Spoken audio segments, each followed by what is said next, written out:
تسمية النائب الأستاذ فنان سلام.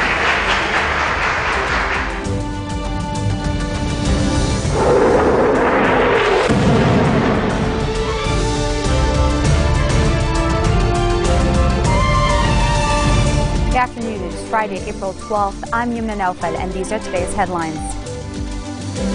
U.S. Ambassador Maura Connolly considers the nomination of Prime Minister-designate Tamam Salam a positive first step in efforts to form a new government.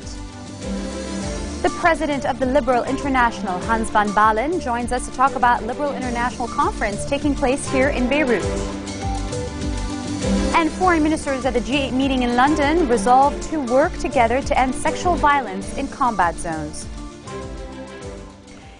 U.S. Ambassador Maura Connolly considered the nomination of Prime Minister-designate Tamam Salam a positive first step in efforts to form a new government.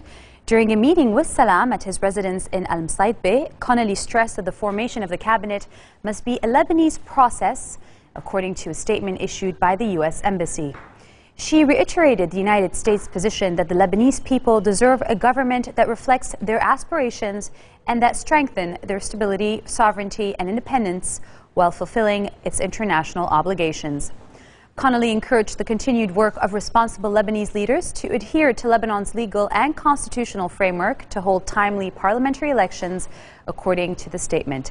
It also added that the diplomat and Salam discussed bilateral relations and the political and security situation in the country.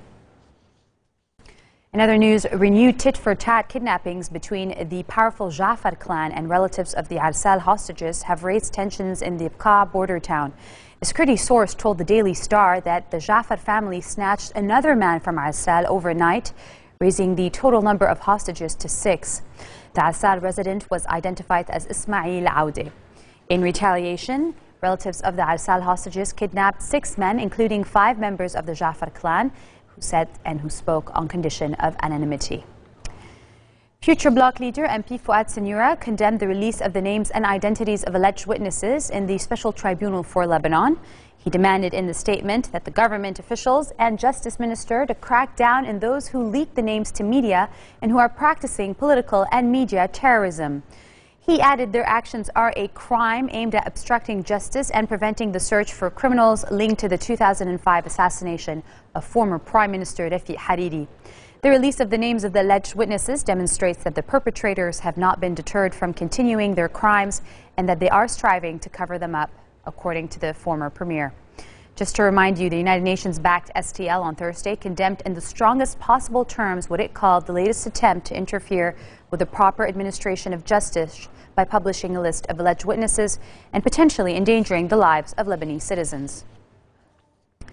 In our studios today, we have the president of the Liberal International, Hans van Balen. He is here to discuss a conference taking place in Beirut at the Phoenicia Hotel. Welcome, Mr. van Balen. Thank you very much. I know the conference is called Liberalism and Traditional Values, Defining a Winning Liberal Agenda in Today's Changing World. So can you tell me a little bit about it? It's an international conference by Liberal International. Many Arab parties and groups are affiliated to us, here the Future Movement, and we are debating democracy and human rights and traditional values. And our point of view is that you don't have Christian values like human rights or Muslim or whatever. You have international, universal human rights, and the Arab world can play an important role in this. We are here also to support, let me say, the peaceful movements in Syria who want to have peace and to get away of dictatorship. We are here in the core of the Arab world to talk about peace and human dignity. Sir, you mentioned basically that a lot of Arabs are participating, a lot of Arab nations are participating in this. How can they contribute to this conference? Well, the fact is, when we started many years ago, we were a white West European organization. Today we have from Africa, from Asia, from the Arab world, from Europe, from South Europe, from Latin America, we have groups and individuals participating, and they have different angles. I mean, to know about the peace in the Middle East, you have to talk with people from the Middle East. So there the Arabs can contribute. They can help us understand the Arab world, the problems you have. Should we support, let me say, the Free Syrian Army or not? What are the consequences? This you should debate with people who live here. We'll get to the Free Syrian Army in 1 second. Before that, I want to ask, do you hope that this conference will help bring about a change, a specific change you have in mind? Well, what should be done is that, especially around the Mediterranean, we are all neighbors. Europeans, Arabs, Turks, we are all neighbors, and we should come together to make peace. And this will happen in a country where, although things are difficult, Lebanon is still a very peaceful country, so we can also learn from Lebanon. Right. Lebanon is a very peaceful country, according to you. However, there is, and you mentioned it, a conflict in neighboring Syria, and you mentioned that you basically supported peace in Syria. Do you want to tell me why did you mention the Syrian opposition, and what is your position in terms of that? Well, the fact is that today President Assad is fighting a war with his own population. Maybe 100,000 people already dead, millions have fled the country. They should stop. So there should be a deal, a peace deal in Syria.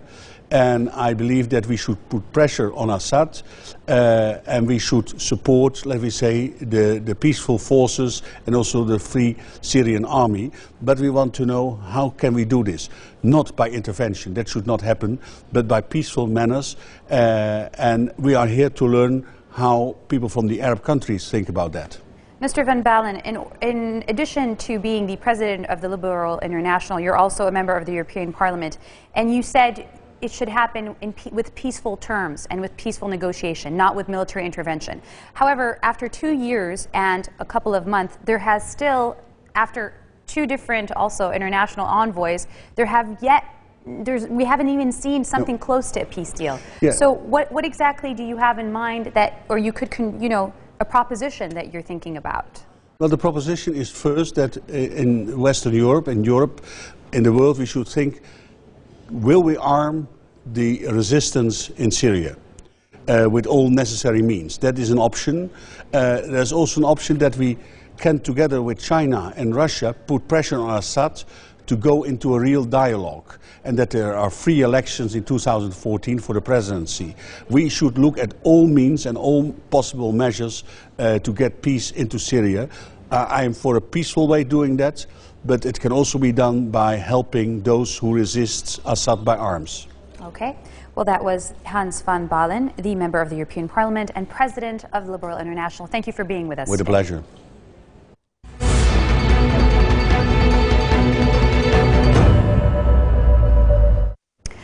Western nations have had hard evidence that chemical weapons have been used at least once in the Syrian war, but a United Nations investigation is now unlikely to get into the country, according to diplomats. President Bashar al-Assad's government asked the United Nations to investigate its claims against rebel forces, but it is now refusing to let international experts into the country because the United Nations wants to look into claims against Assad's forces. A diplomat from a UN Security Council nation also said that quite convincing evidence had been sent to UN Secretary General Ban Ki-moon to back accusations against Assad's forces. Meanwhile, Britain and France have submitted information to the United Nations about allegations that government forces used chemical arms in the city of Homs on December 23rd and at Atyaba near Damascus last month. Neither has disclosed details, but the Homs case is said to be the most serious of the two. And here's President Haig at the G8 summit. The world has failed so far in its responsibilities and continues to do so. The United Nations Security Council, as I've said in Parliament the last time we discussed this, has not fulfilled its responsibilities on Syria because it is divided. That division continues. Have we solved that division at this meeting? No, we didn't expect to do so. Also, the G8 summit of foreign ministers in London were joined by Hollywood actress Angelina Jolie. She joined forces with host British Foreign Minister William Hague to call on the G8 to agree landmark measures to secure justice for survivors of sexual violence in war zones and to deter perpetrators. At the meeting, Hague announced a further £10 million to tackle sexual violence against women and girls in conflict areas. Rape is not a woman's issue or a humanitarian issue. It is a global issue, and it belongs here at the top table of international decision-making, where he has put it. So I look forward to campaigning with him at the UN, and I call on other governments to make this cause their priority. If they do, This will be the start of a new global alliance against war zone rape and sexual violence, and finally, an end to impunity. Coming up next, Jay-Z's new song, Open Letter, a response to criticism over his and Beyonce's trip to Cuba, racks up nearly 500,000 listens in just a few hours.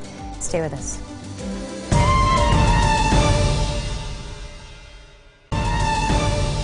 Welcome back. U.S. Secretary of State John Kerry met South Korean Foreign Minister Yoon Byung-se in Seoul to discuss North Korea as tensions continue to worsen on the peninsula. The meeting comes after a U.S. government agency said North Korea had a nuclear weapon it could mount on a missile, but the assessment was swiftly dismissed by several U.S. officials and South Korea. Washington said its greatest concern was the possibility of unexpected developments linked to the inexperience of North Korea's 30-year-old leader Kim Jong-un. North Korea has stationed as many as 5 medium-range missiles on its east coast, according to defense assessments by Washington and Seoul. South Korea and U.S. officials believe it is preparing to launch a Musudan missile whose range of 3,500 kilometers or more would put Japan within striking distance and may threaten Guam, home to U.S. military bases.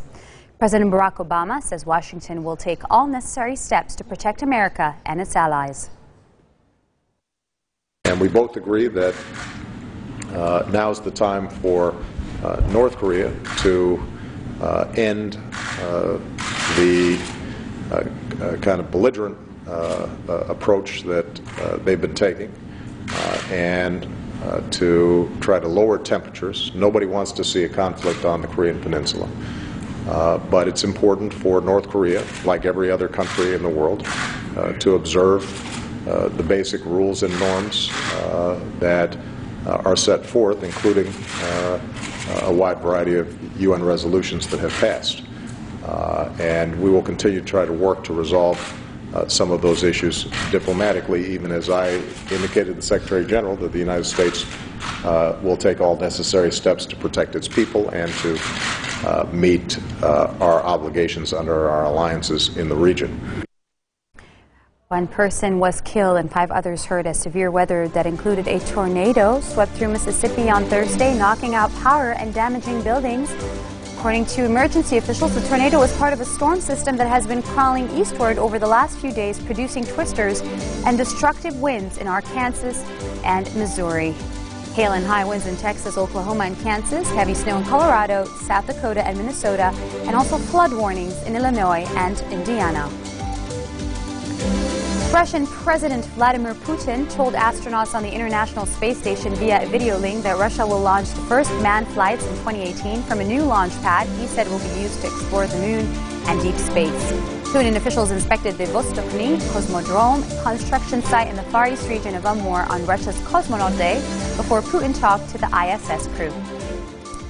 And finally, who said the White House had to do anything boring? Jay-Z's new song, Open Letter, a response to criticism over his and Beyonce's trip to Cuba, has racked up nearly 500,000 listens in just a few hours. Now we know that some of those plays came from the White House and the reporters that cover it. During a White House press briefing earlier today, political reporter Donovan Slack asked White House Press Secretary Jay Carney whether President Obama gave Jay-Z and Beyonce clearance for their travel based off a lyric from the rapper's just-released song. After reciting the lyric, "I turned Havana into Atlanta, a boy from the hood, I got White House clearance," Obama said, "Chill, you're going to get me impeached. You don't need this anyway. Chill with me on the beach." Slack asked Carney if Obama did indeed give Jay-Z clearance, and here's what he had to say. I guess nothing rhymes with Treasury. Because Treasury offers and gives licenses for travel, as you know, and the White House has nothing to do with it. So are you saying that the President did not have a conversation with Jay-Z? I am absolutely saying that the White House, from the President on down, had nothing to do with anybody's travel to Cuba. That is something that Treasury handles. Communicate with Jay-Z in any way? OFAC, Treasury, these are tough words to rhyme. It's a song, Donovan. The President did not communicate with Jay-Z over this trip. That marks the end of our bulletin for today. Let me remind you of the top stories.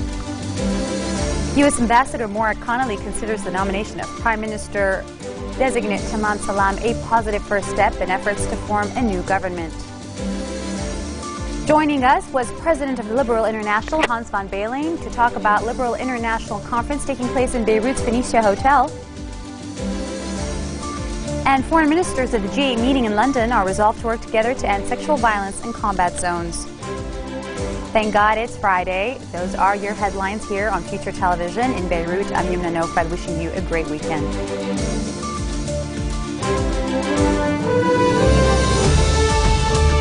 تسمية النائب الأستاذ فنان سناء.